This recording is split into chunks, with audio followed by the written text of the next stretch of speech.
Hello bachcho, let's read the question. So the question says the number of roots of the equation greatest integer function of sine inverse x is equal to x minus greatest integer function of x is option A 0, option B 1, option C 2, option D 3. So the key concept of this question is range of fractional part of x is equal to 0 to 1, where 0 is in close interval and 1 is in open interval. Okay so मेरे पास question में equation क्या given है, मेरे पास है greatest integer function of sine inverse x is equal to x minus greatest integer function of x. Okay so इससे पहले हमें क्या x की डोमेन पता होनी चाहिए.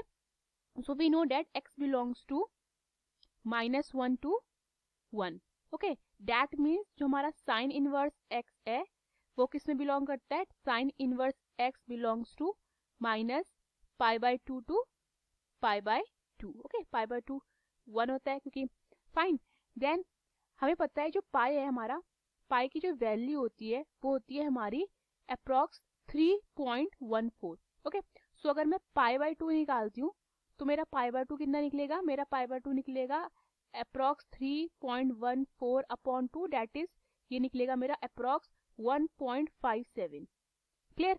नाउ दैट मीन्स मेरा -π/2 कितना हो जाएगा, मेरा -π/2 -1.57 अप्रॉक्स हो जाएगा. Clear.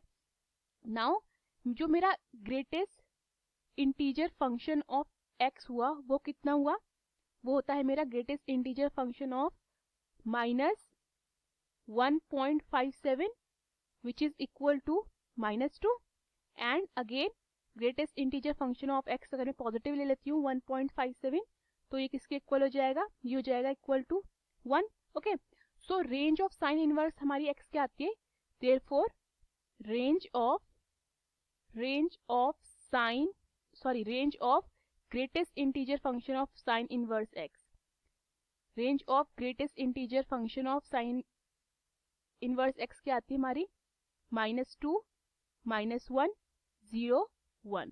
Okay now we know that हमें पता है कि जो हमारा x होता है x is equal to greatest integer function of x plus fractional part of x.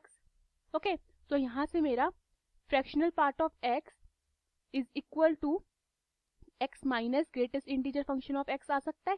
Clear. And we know that range of fractional part of x, fractional part of x क्या होती है, ये होता है हमारा 0,1.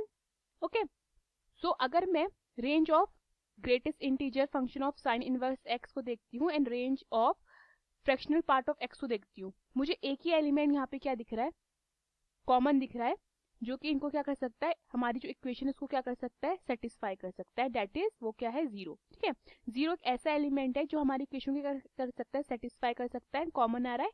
सो दैट मीन्स मेरा number of real roots कितने होते हैं, दैट इज सिर्फ 0 है, इज इक्वल टू 1. सो अपना करेक्ट ऑप्शन चेक करते हैं. So the correct option is B 1. Hope you understood the question. Thank you.